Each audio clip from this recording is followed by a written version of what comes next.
How you doing? I'm Kevin O'Hara for alcoholmastery.com. Today I wanted to just give you a few tips on how to gather your persistence together, right? Now, if you've got persistence, you can almost get anything you want out of life. You know, if you sort of just keep dogged determination and keep pursuing the things that you want, then, you know, the likelihood is that you're going to succeed. You know, you might have to change some of your things along the way of how you go towards things as you learn more about yourself and learn more about the things that you're after. But at the end of the day, you won't get anything if you're not persistent. If you keep stopping before you've achieved things, then how the hell are you going to achieve anything, right? So the first thing that I tell you to do, and I keep harping on about this an awful lot, is to have your reason why, right? You've got to have that. It doesn't have to be a huge thing in the general scheme of things, but it has to be huge to you, right? It has to have a lot of meaning to you.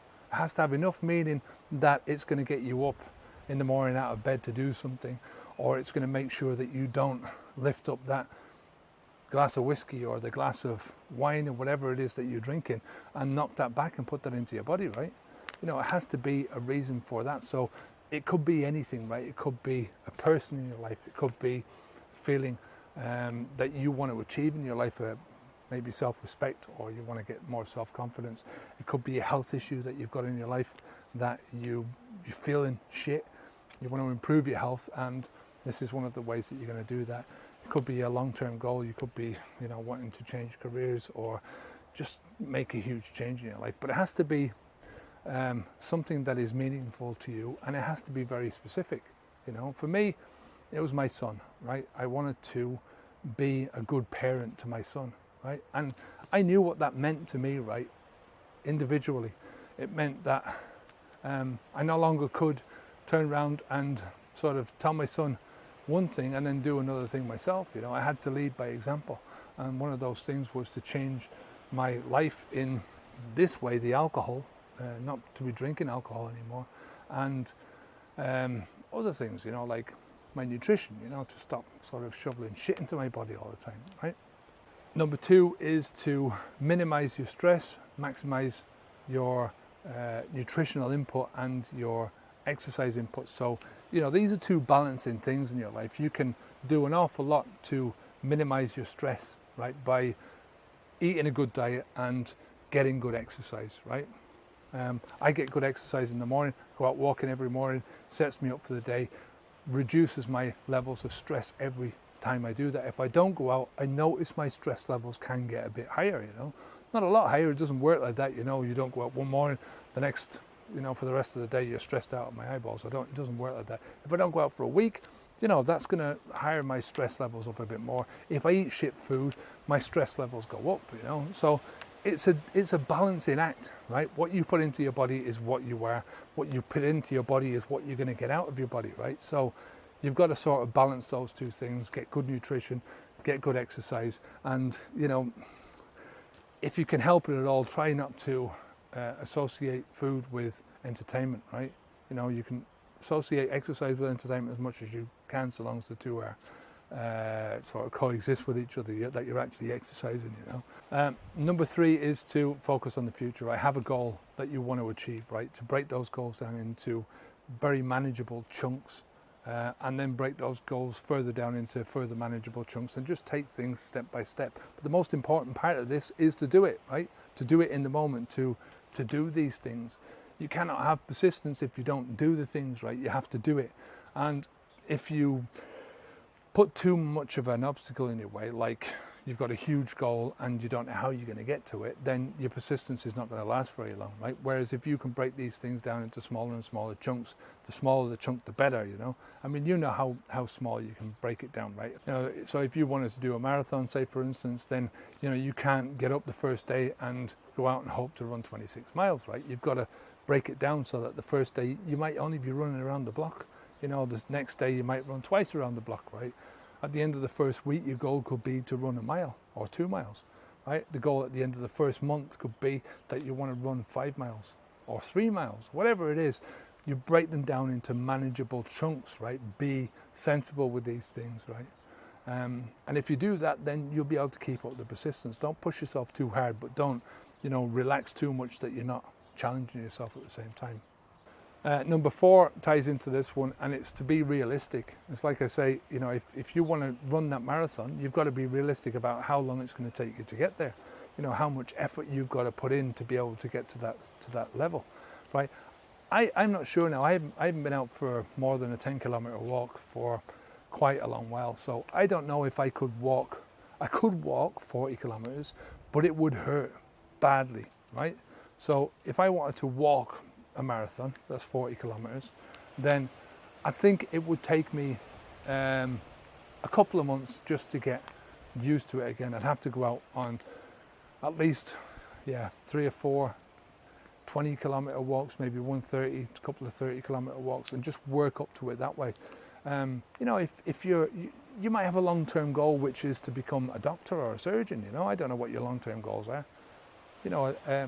If you want to become a doctor, for instance, you've got 3 years in medical school, then you've got a 3-year internship, and then you've got a fellowship of maybe another 1 to 3, 4 years. So that's what, 10 years. If you want to become a surgeon, that's maybe another 6 years on top of that. So maybe 16 years before the time you start and the time you get to where you want to go, right?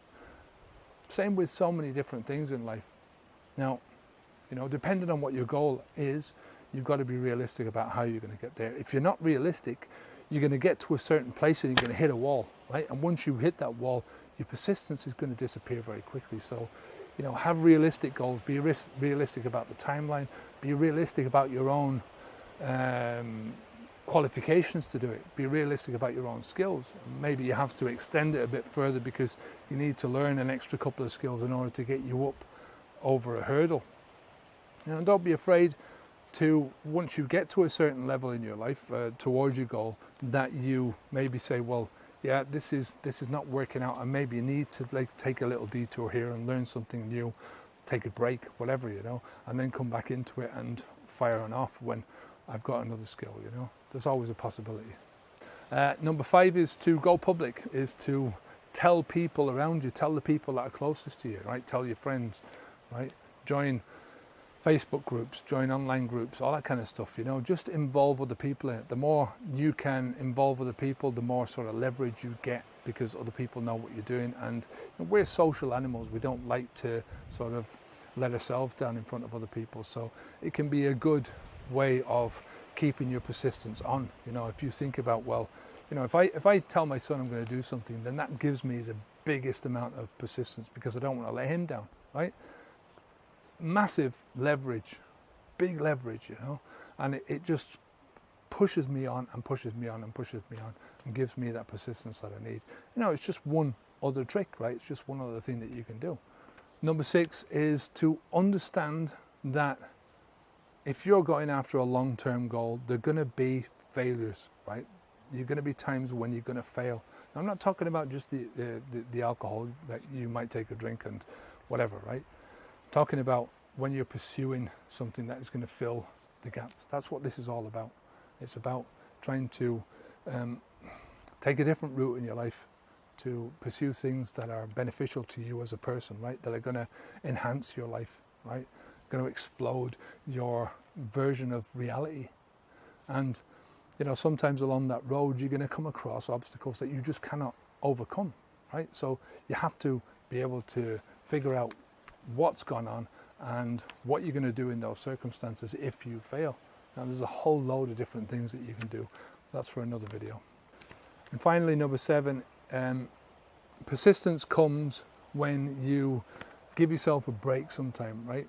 When you're not so hard on yourself that you can't sort of ease off a little bit. Ease off the accelerator, ease off the gas, take it easy for a while. So give yourself regular breaks and give yourself regular rewards. So you want small rewards often, small breaks often, right? And you want big rewards and big breaks at milestones, right? So, you if you're doggedly, say, if you want to go for the marathon, right? Let's take that as an example. Then in the early stages, you're only going to be able to run for a certain amount, and then you're going to have to walk, right? So it's taking those breaks and knowing when to take those breaks. And in the beginning, take the breaks as often as you need them, and just build up your stamina. whether you're going a marathon or you're going for anything else. Once you get to that goal of running that marathon, have something that you want to do after that, take a big break after it, a couple of weeks, don't go out running at all, and give yourself a big reward. So no matter what you are trying to achieve in this life, always think about, give yourself the time to relax, give yourself the time to chill out and take a break from it all, in the short term and in the long term, and reward yourself for all your efforts. So I hope you got something out of that. You can come on over to the website and sign up for our Alcohol Mastery newsletter. You get a video into your inbox every day with lots of just different helpful tips on how to quit drinking, what to do before you quit drinking, what to do during the quit drinking, and how to proceed with your life. Just some helpful stuff about how to go about pushing yourself into your future. I'm Kevin O'Hara for alcoholmastery.com. Take care of yourself, keep the alcohol out of your mouth, onwards and upwards. Good luck to you. Bye now.